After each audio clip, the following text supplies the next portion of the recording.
alaykum, hurmatli saxovatpesha insonlar. Sizlardan iltimos qilib so'ramoqchiman. Mana shu farzandimni hayotini saqlash uchun iltimos, qo'llaringizdan kelgancha yordam qilinglar. 10 yildan beri mana shu kasalga duchor bo'lgan. Olib bormagan joyimiz qolmadi. Davolataverib, hozir mana o'sha davolashga ham qurbi yetmay qoldi. Ham qurbi, ham imkoniyati yetmaydi. Vrachlar operatsiya qilmasa bo'lmaydi deyapti.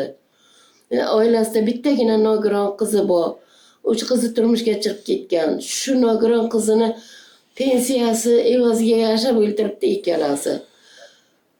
Shu agar qo'llaringdan kelsa, Toshkentga operatsiya qildirishga 30 million so'rayapti. Shu qo'llaringdan kelsa shu 30 million yordam qilinglar. Iltimos sizlardan.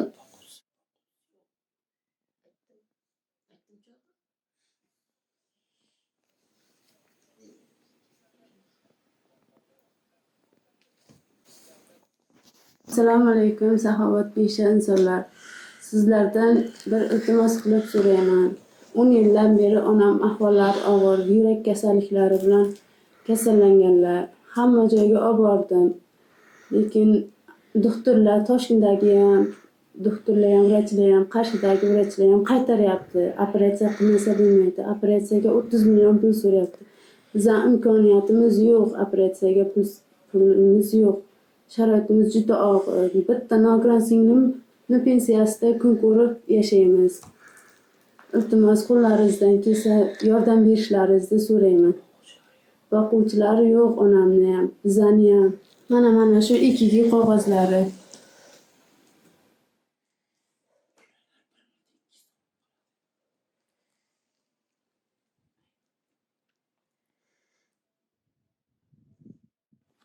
Mana bu nogiron singlimni nogironlik qarashogi. Bu onamniki 1 minut ichida 200 ta urib qolyapti. Juda ham ahvollari og'irlashib qoldi. Yordam berishlaringizni iltimos qilib so'rayman. Rahmat sizlarga. Assalomu alaykum. Saxovatpesha insonlar. Hurmatli vatandoshlar. Men mana shu yurak kasalligi bilan 10 yildan beri yotibman. Mana dekabrdan beri operatsiya qilish kerak deb tashxis qo'yilgandan keyin operatsiyaga pulim yo'qligi sababli operatsiya qildira olmadim. O'zim 4 ta qizim bor. 3 tasi turmushga chiqib ketgan. Bittasi mana bu nogiron qizim. Mana ikkinchi guruh nogironi. Shu bilan birga yashayman. Lekin bu qizimga qarashga hozir odamim yo'q. Endi Xudoyim saqlasin, menga bir gap bo'lib qolsa, qizim kimga tashlab ketishni ham bilmayman. Sizlardan iltimos qilib so'rayman. Menga yordam berishlaringizni iltimos qilaman.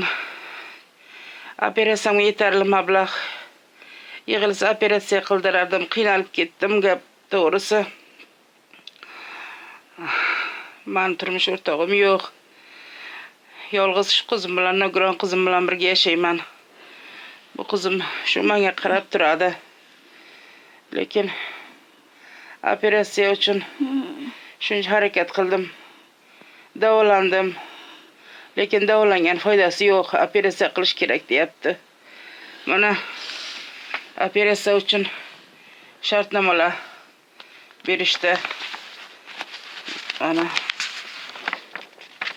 Mana shartnoma berishdi. Ko'tar.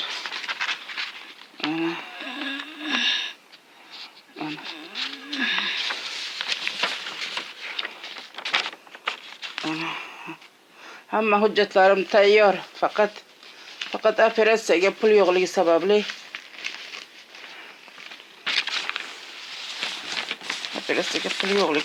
o'tiribman. Yotibman shunday. Mana hamma hujjatlarim tayyor.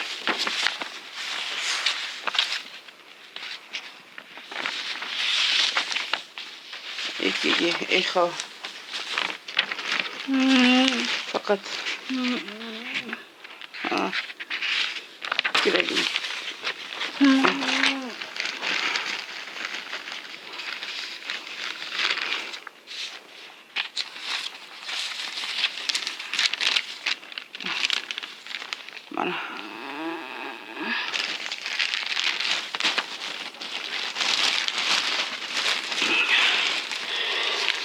asosiy hujjatim. Mana bir minutda yuragim 200 ta uradi. Rahmat sizlarga. Yordam berishlaringizni iltimos qilib so'rayman. Sog' va salomat bo'linglar.